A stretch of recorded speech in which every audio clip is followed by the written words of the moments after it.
one of the first things I wanted to do, I wanted to make my office accessible to you. So we started community satellite offices. So you won't have to always come down here.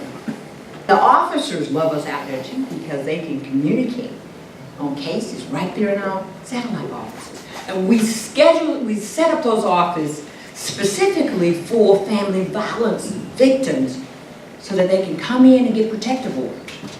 And they don't have to come all the way downtown. Do you know how hard it is to get a person who has been a victim of family violence just to come in and apply for a protective order? We said, we want you protected. So we're coming to you. You don't have to come to us, we're coming to you. So that's why we had those satellite offices we established them.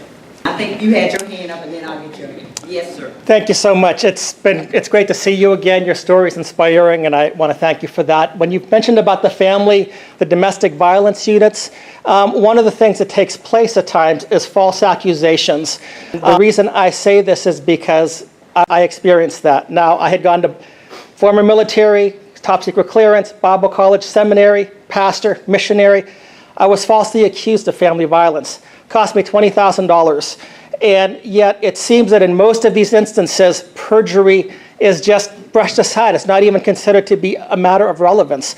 As the district attorney, what do you do in those cases? Because you are reaching out to some very needy people, but at the same time, I've talked with police officers and they've told me that probably 10% of the people in jail right now are falsely imprisoned. So how do you address that issue? My job is not to convict. My job is to make certain that justice is done. And when we are looking at justice sometimes is that we got the wrong guy. Justice is sometimes we got people who really lie. And they haven't been hurt at all. They make up stories, just like my friend is saying. They do that. So we got to search out the truth. And that's exactly what we do. We search out the truth. We're committed to that. That's how we're handling it. We're making certain that we examine these cases and we thoroughly look at them. And there's so many cases we have to dismiss because the complainant is not telling the truth. So the job is the integrity of my office to make certain that we're getting to the truth and we're not just automatically taking a case to trial just because somebody came up there and said, so-and-so hit me.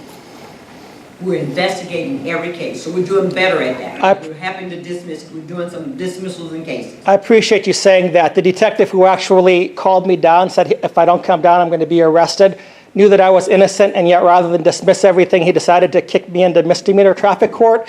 I believe it was to collect money for the city. I thought that the whole thing was crooked. That in itself cost me $4,000. The entire thing cost me $20,000 for a false charge. And this is the big issue. I know people that have been falsely imprisoned for years. Well, I think with the police and the DA's office working together, especially Dallas Police new chief, I really believe that Chief Hall is committed to doing the right thing, and I got a good relationship with her. Okay. I think we're not going to see a whole lot of that. We're working toward making certain that we are doing the right thing. Thank you. Okay? I appreciate it. You're welcome.